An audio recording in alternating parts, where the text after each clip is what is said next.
Well, hello, I'm Chris, and this is my GM ignition switch video. I'm not 100% sure what years these are exactly, but kind of the idea is that the old cars that had the key in the dash had a switch that looked like that, and somewhere, I don't know, late 60s, they quit putting the key on the dash and moved the ignition switch to the bottom of the steering column.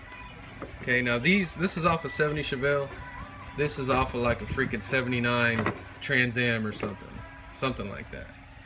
If you're building a car, and especially if you don't have one, you need to go ahead and buy you a brand new one, because there are probably like 4 different styles of these, and they look the same, but they're not. They'll be pretty much like reversed, or the wiring would have to be upside down, different things like that. See, these two look the same, but they are like completely reversed, opposites of each other, something like that. First thing you need to know about this switch, it has 4 positions, and this can get kind of confusing, but the first thing you need to do your switch is you need to pull it one way or the other and find out which side has that momentary spring. That momentary spring, you can go ahead and put your S right there. That's when it's starting the car. So momentary spring, and then whenever it stops right there, that's going to be ignition. Okay, and it's going to have this big space right here. This whole big space right here is going to be off. So the way you're going to find that is you need to put in accessories. Okay, so you want to push it all the way to it clicks. Okay, so when it clicks back, do that, and that'll be your line for off.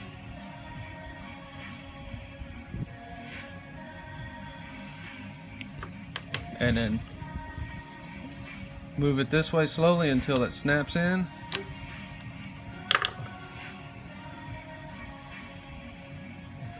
Okay, and that's how that switch is going to work. It can be confusing because you got a lot of this going on right here, and you don't know what the hell's going on here. So that's how you're going to mark it if you have no idea. You can put a little one right there too. So if you have no idea, this will kind of give you an idea where the positions are. And see real quick, see what I was talking about these switches, about having the right one. As you can see that, you know, the metal parts are the same, but this one, the starter is this way on it. So it's opposite, and also the plugs are upside down, so the wiring would. But anyway, that's why I was just proving that to you. Okay, so we're going to go ahead and go through testing this switch and talking about it. You always want to test these switches hot. Okay, so we're going to put 12 volts grounded from our test battery. And these are obviously the same things, so you can see them. The main thing about this switch is that these are going to be linked together. B1, 2, 3. They're going to have 2 hot wires coming in.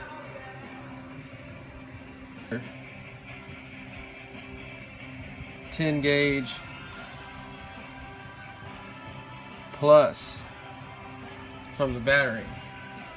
Okay, so now we're going to put the voltmeter on DC, the 20 setting, and ground that bastard. If you're testing yours out, man, be careful, because this is all grounded and you can spark yourself up. Okay, so we got voltage there, B3. We have voltage, the same voltage in B2, and B1 will have voltage 2. Okay.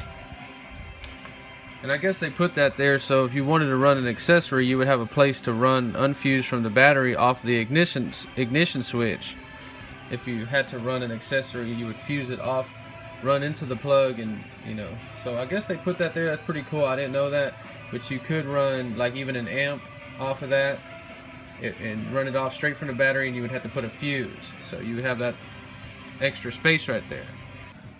Okay, sorry, I messed up. I'm going to repeat myself a little bit right here. But make sure your ignition switch is in the off position when we're testing the first thing. Okay, so we're trying to confirm that. So the ignition switch is off. We're gonna hook the two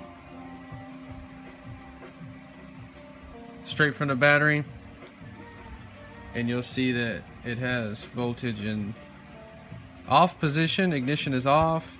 We have voltage there from the battery there, and then there. These three are linked together, so you could, like I said, you could run an accessory off of that and fuse it. Okay, now notice that none of the other terminals have any voltage. Well, they don't. Okay, so in the off position, only B1, 2, 3. Okay, now we're gonna test the accessories.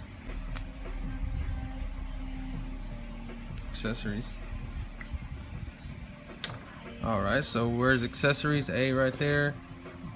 Accessories. So whenever we click A, no voltage.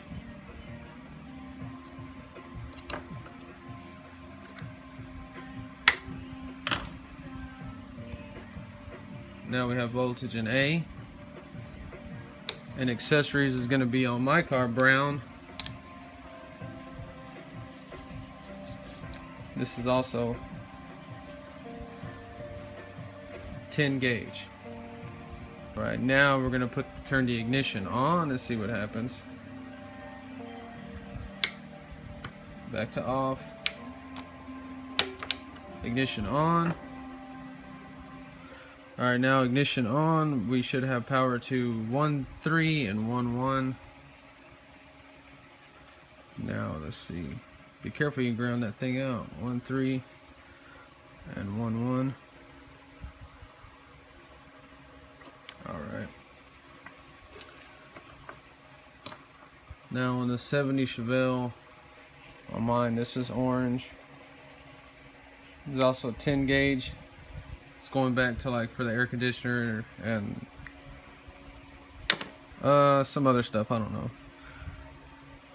This is okay, so on mine this is orange going to the air conditioner, like the brake lights and some stuff like that. And then it's gonna have pink down here. 1.1. Okay, yeah, so that pink is gonna go to like the dash and all that stuff. So when we do the starter, it's a momentary. It's gonna light up S.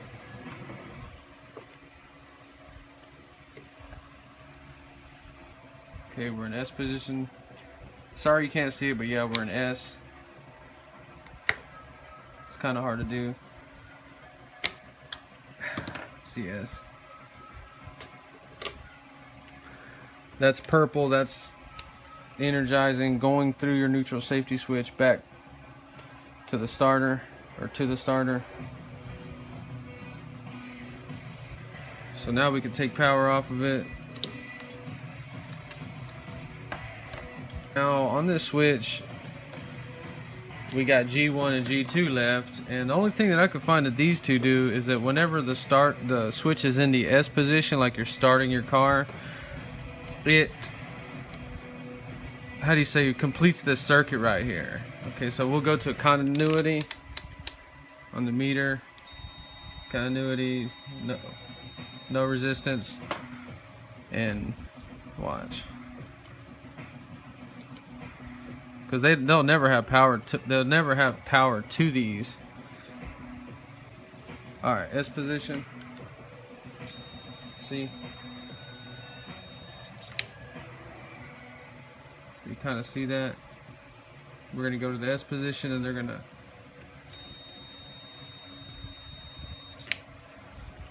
Okay, so that's what those two do, but this car doesn't use these. I'm just showing you that because this can be very difficult to get off in the car if you have no idea. So see, it doesn't want to come out anyway, so you need to put a screwdriver in here if you're under the car and help it. And see that you can cut, you can get hurt doing stuff like this too under the car. or under the dash. They're even hard to take off right here, so I'm just telling you, be careful with that plug.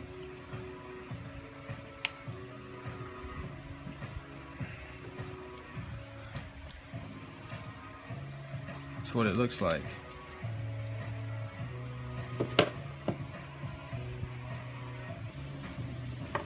Okay, so that's it. I just wanted to show you what was going on. I hope you have a better understanding and give you an idea about messing with this switch. Thanks for watching.